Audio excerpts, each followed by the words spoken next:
કેમ છો YouTube family? આજે હું તમને બતાવીશ લાલ કિલ્લો જે દિલ્હીમાં આવેલો છે. તેની આપણે વિઝિટ કરવાના છે. ત્યાં ઘણી બધી વસ્તુઓ મળે છે અને કિલ્લો પણ જોવાલાયક છે. બહારથી હું તમને કિલ્લો દેખાતો જ હશે, પણ હું તમને અંદરથી પણ બધી વસ્તુ બતાવીશ કે ત્યાં શું અલગ અલગ વસ્તુ છે. બહુ ઘણી બધી વસ્તુ આ જગ્યા ઉપર છે અને બહુ જૂની તલવારું તેમજ ભાલા, ઘણી પિસ્તોલું, એવી બધી ઘણી બધી વસ્તુઓ છે. હું તમને બતાવીશ કિલ્લાની અંદર જઈને. તો આપણે કિલ્લાની વિઝિટ કરીએ અને લાલ કિલ્લાના આપણે જે 500ની નોટ આવે છે એની અંદર પાછળ જે ચિત્ર છે લાલ કિલ્લાનું, એ જ છે આખો લાલ કિલ્લો. તો હું જાઉં છું અંદર અને તમને બધી વસ્તુ બતાવું છું. તો કન્ટિન્યુ વ્લોગમાં બન્યા રહેજો.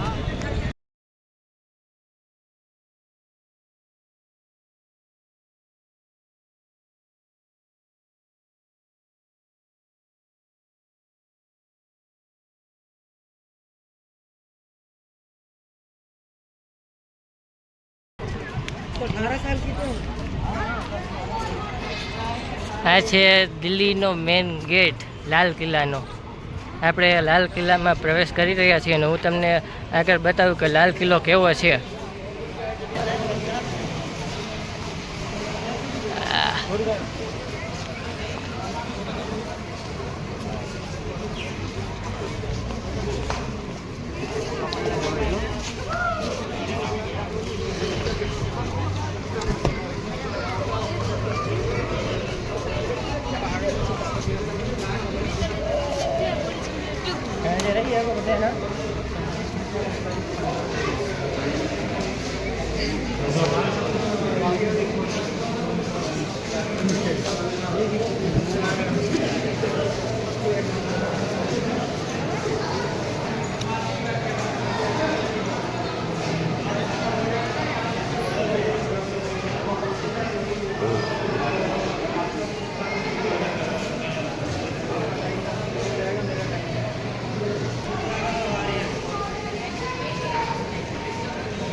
આ છે દીવાની આમ.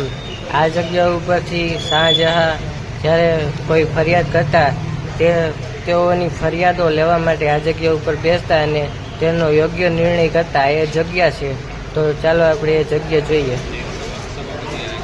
બધા પર્યટકો ખૂબ મોટી સંખ્યામાં લાલ કિલ્લામાં આવી રહ્યા છે અને કેવું શાસન જે તે સમયમાં હતું તે જોઈ શકે છે અને જોવા ઘણા બધા પર્યટકો આવતા હોય છે. તો આ છે એ જગ્યા જ્યાં શાહજહાં પોતે સુનાવણી કરતા અને યોગ્ય નિર્ણય કરતા. એની બેઠક છે શાહજહાંજીની. આ જગ્યા ઉપર બેસતા એ જ જગ્યા છે.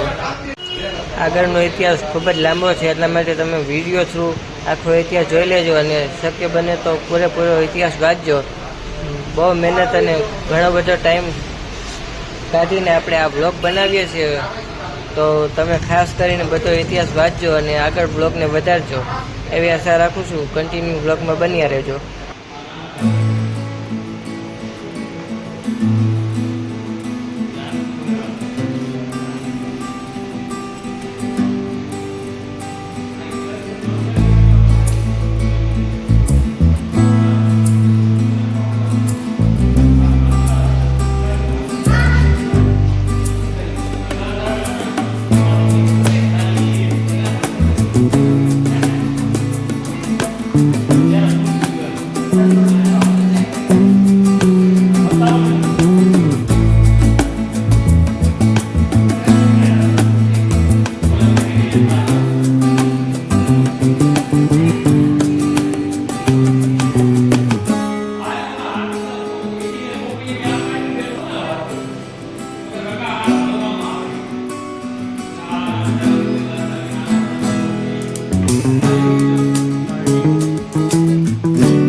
सन 1600 में जब यह आजाद करने की इजाजत इंग्लैंड की महारानी से ईस्ट इंडिया कंपनी को थी, तो 1608 तक कंपनी भारत आई। 1613 में पहले फैक्ट्री, फिर व्यापार के ऑफिस, 1751 में फ्रांसीसियों की दक्षिण भारत में हार और 1757 की प्लासी की लड़ाई में नवाब सिराजुद्दौला की हार के चलते लगभग 150 सालों में अंग्रेजों ने भारत के बड़े हिस्से पर कब्जा कर लिया। 1764 में बक्सर की लड़ाई में जीत दर्ज करने के बाद अंग्रेजों को जैसे रोकना नामुमकिन था। उन्होंने सशस्त्र सन्यासी आंदोलन और कई स्थानीय मृत्युओं का दमन कर दिया। भारत में कर्नाटक में मैसूर के शासकों ने जब 4 बड़ी लड़ाइयों में अंग्रेजों से उठा दिया, तो भारत के अन्य हिस्सों में मराठाओं और सिखों ने भी युद्ध किया। यही नहीं, त्रावणकोर, तमिलनाडु और सिंध में कई लड़ाइयां हुई और अंग्रेजों को फतेह करम न पाया। शोषणकारी लगान की व्यवस्था किसानों की बर्बादी का कारण बनी। उन्हें जबरन अफीम और नील की खेती करनी पड़ती थी। देखते देखते भारतीय उद्योग तबाह कर दिया गया। अत्याचार का ये सिलसिला किसानों, कारीगरों से बढ़ते हुए कई भारतीय राज्यों के हाथ में तक पहुंच गए।